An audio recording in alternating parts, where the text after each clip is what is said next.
Salam Guru Penggerak.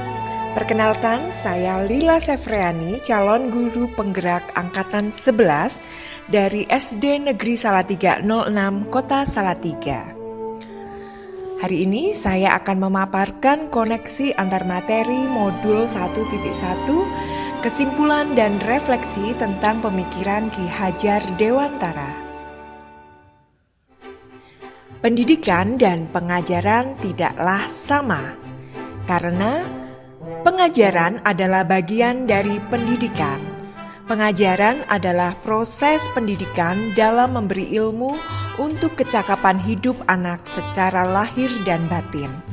Pendidikan pada hakikatnya adalah menuntun atau memberi tuntunan terhadap segala kekuatan kodrat yang dimiliki anak agar ia mencapai keselamatan dan kebahagiaan setinggi-tingginya, baik sebagai manusia maupun sebagai anggota masyarakat. Pendidikan menciptakan ruang bagi murid untuk bertumbuh secara utuh agar mampu memuliakan dirinya dan orang lain serta menjadi mandiri. Pertanyaan pemantik yang dilontarkan adalah, apa yang Anda percayai tentang murid dan pembelajaran di kelas sebelum mempelajari modul 1.1? Hal yang saya percayai mengenai murid dan pembelajaran di kelas sebelum memahami modul 1.1 adalah semua murid mendapat perlakuan yang sama. Dua, pembelajaran berpusat pada guru. Patokan ketercapaian pembelajaran dilihat dari kata KKTP ataupun KKN. 4. Murid tidak menulis, artinya murid tidak belajar. Kemudian pembelajaran budi pekerti hanya ada saat pelajaran PKN dan agama saja. Yang selanjutnya adalah murid hanya dianggap sebagai objek pembelajaran. Kemudian juga pembelajaran yang saya lakukan sebelum memahami modul tersebut adalah saya tidak begitu mempedulikan apakah murid sudah benar-benar paham. Saya juga hanya meminta murid untuk fokus menghafal materi. Kemudian saya juga merasa gagal atau sering mengeluh jika banyak murid yang tidak tuntas setelah melakukan evaluasi.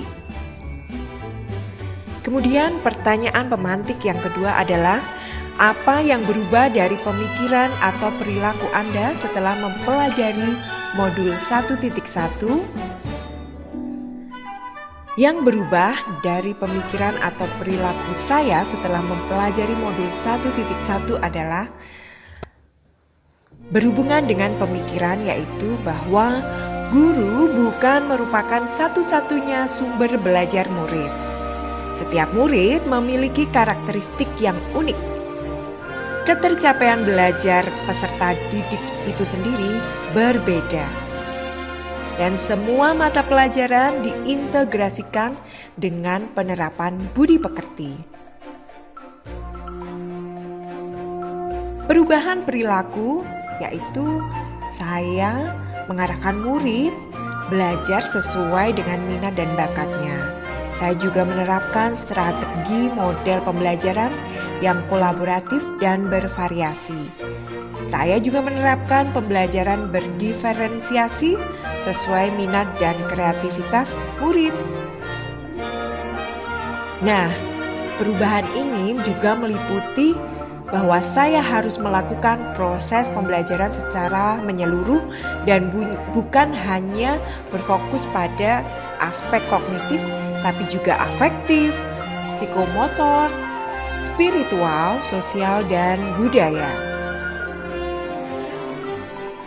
Dalam hal ini, dalam pembelajaran murid sebagai subjek pembelajaran.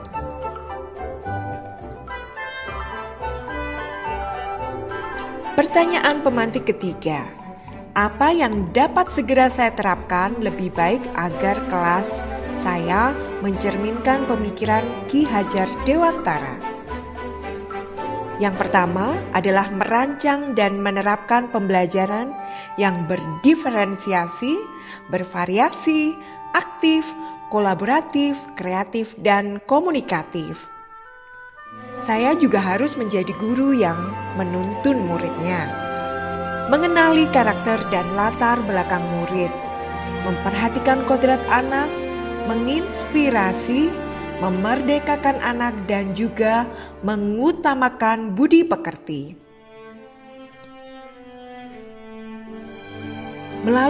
Melalui pengaitan koneksi antar materi ini, kesimpulan saya tentang pemikiran Ki Hajar Dewantara tentang pendidikan itu sendiri adalah menuntun sesuai kodrat anak, merdeka lahir batin, berpihak pada anak, bukan tabula rasa, dan pendidikan budi pekerti. Pendidikan adalah menuntun segala kekuatan kodrat yang ada pada anak dengan hati, dengan menanamkan nilai-nilai budi pekerti agar anak kelak menjadi manusia merdeka seutuhnya. Refleksi yang bisa saya rangkum dari ini semua adalah 3 kata kunci, yaitu merdeka belajar, kolaborasi, dan well-being. Peserta didik dan guru menerapkan konsep merdeka belajar dan berkolaborasi mengembangkan potensi sesuai karakteristik peserta didik demi mewujudkan peserta didik yang senantiasa selamat dan bahagia. Terima kasih semuanya.